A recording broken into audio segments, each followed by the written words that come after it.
Hi friends, welcome to రేమచ్చ YouTube channel. Rohit Sharma ఫ్యాన్స్‌కు మరోసారి అయితే భారీ బ్రేకింగ్ న్యూస్ అని చెప్పుకోవచ్చు. రోహిత్ శర్మ రిటైర్మెంట్ పైన బీసీఐ మాత్రం అయితే ఒక కీలక నిర్ణయం అయితే తీసుకోబోతుంది. అయితే ఒకవేళ రిటైర్మెంట్ ప్రకటిస్తే ఎప్పటిలోగా ప్రకటించే అవకాశం ఉంది. అసలు బీసీఐ రోహిత్ శర్మకి ఏమనే అవకాశం ఇచ్చింది, వీటన్నిటి గురించి పూర్తి డీటెయిల్ తెలుసుకునే ముందు మా ఛానల్ అయితే సబ్స్క్రైబ్ చేసుకోండి. పక్కన ఉన్న బెల్ ఐకాన్ మాత్రం అయితే క్లిక్ చేసి పెట్టుకోండి. ఫర్దర్‌గా మేము వీడియోలు అప్లోడ్ చేసాం మీకు నోటిఫికేషన్ వస్తుంది. మరి రోహిత్ శర్మ రిటైర్మెంట్ గురించి అయితే గత కొద్ది రోజుల నుంచే చర్చ వస్తూనే ఉన్నాయని చెప్పుకోవచ్చు.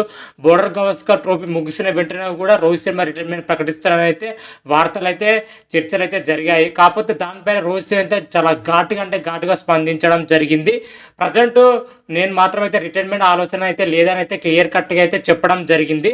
కాకపోతే మరోసారి రోహిత్ శర్మ రిటైర్మెంట్ పైన సోషల్ మీడియా వేదిక కానీ మీడియాలో కానీ రకరకాలుగా అయితే చర్చలు అయితే నడుస్తూనే ఉన్నాయని చెప్పుకోవచ్చు. గత 2 రోజుల నుంచి మాత్రమైతే దీనికి ఆద్యం ఎక్కడి నుంచి వచ్చిందంటే బీసీఐ మాత్రమైతే రోహిత్ శర్మ గురించి ఒక కీలక నిర్ణయం తీసుకోబోతున్నట్లయితే చెప్పడం జరిగింది. ఛాంపియన్ ట్రోఫీ తర్వాత రోహిత్ శర్మ వచ్చేసరికి జట్టులో కొనసాగుతాడా, రిటైర్మెంట్ ప్రకటిస్తాడా అనేది అయితే బీసీఐకి అయితే చెప్పాలని అయితే రోహిత్ శర్మకు చెప్పినట్లుగా ఒక వార్త మాత్రమైతే చర్చ అయితే బాగా నడుస్తుందని అయితే చెప్పడం జరిగింది. బీసీఐ ఈ నిర్ణయం ఎందుకు తీసుకుందంటే రాబోయే రోజుల్లో 2027లో వచ్చేసరికి ఓడిఐ ప్రపంచ కప్ దృష్టిలో పెట్టుకొని బీసీఐ అయితే ఈ నిర్ణయం తీసుకున్నట్లయితే తెలుస్తుంది. అయితే ఛాంపియన్ ట్రోఫీలో వచ్చేసరికి రోహిత్ శర్మ పర్ఫార్మెన్స్ బట్టి ఈ నిర్ణయం ఉండబోతున్నట్టయితే క్లియర్ కట్గా అయితే తెలుస్తుంది. ఛాంపియన్ ట్రోఫీలో రోహిత్ శర్మ మంచి అద్భుతమైన ప్రదర్శన కనబరుస్తే మాత్రమైతే జట్టులో కొనసాగించే అవకాశం అయితే కనిపిస్తుంది. అదేవిధంగా రోహిత్ శర్మ ఒకవేళ పర్ఫార్మెన్స్ చేయకపోయినా కానీ రాబోయే రోజుల్లో కూడా టీమిండియాలో కొనసాగించవచ్చు. ఒకవేళ రిటైర్మెంట్ ప్రకటించే ఉద్దేశం ఉంటే మాత్రమైతే ఇప్పుడే చెప్పాలని అయితే బీసీఐ వర్గాల నుంచి అయితే మనకు ప్రజెంట్ మాత్రమైతే అందుతున్న సమాచారం. ఈ న్యూసే అటు సోషల్ మీడియాలో కానీ చాలా చర్చలు అయితే నడుస్తున్నాయని కూడా చెప్పుకోవచ్చు. ఒకవేళ రోహిత్ శర్మ వచ్చేసరికి రిటైర్మెంట్ ప్రకటించాలంటే మాత్రమైతే ఛాంపియన్ ట్రోఫీ తర్వాత ప్రకటించే అవకాశం అయితే కనిపిస్తుంది. ఇప్పటికే ఛాంపియన్ ట్రోఫీ మన బీసీఐ అయితే స్క్వాడ్ని అయితే అనౌన్స్ చేయడం జరిగింది. ఈ స్క్వాడ్లో మన రోహిత్ శర్మ కెప్టెన్గా కూడా చేస్తున్నాడు కూడా క్లియర్ కట్గా అయితే తెలిసిన విషయమే. మన రోహిత్ శర్మ వచ్చేసరికి ఛాంపియన్ ట్రోఫీ ప్రదర్శన బట్టి రిటైర్మెంట్ ప్రకటించే ఉంటుందా లేదా ఇంకే విధంగా ఉంటుందని అయితే చూడాలి. కాకపోతే ప్రజెంట్ రోహిత్ శర్మ వచ్చేసరికి ఓడిఐ జట్టుకు అదేవిధంగా టెస్ట్ జట్టుకి అయితే కెప్టెన్గా అయితే చేయబోతున్నారు.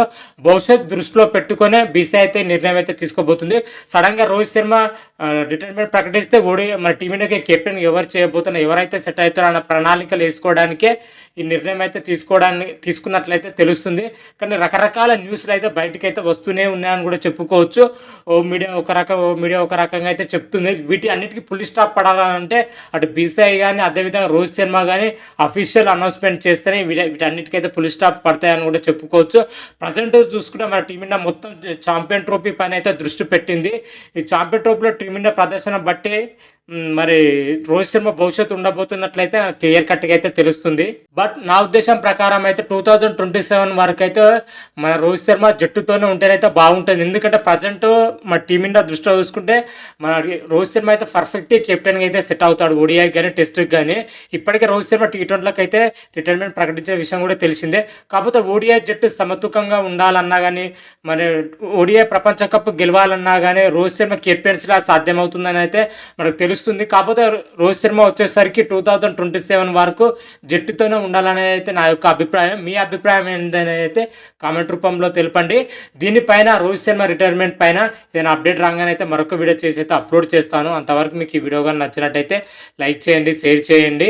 మరిన్ని వీడియోల కోసం అయితే మా ఛానల్ అయితే సబ్స్క్రైబ్ చేసుకోండి. పక్కన ఉన్న బెల్ ఐకాన్ మాత్రమైతే క్లిక్ చేసి పెట్టుకోండి.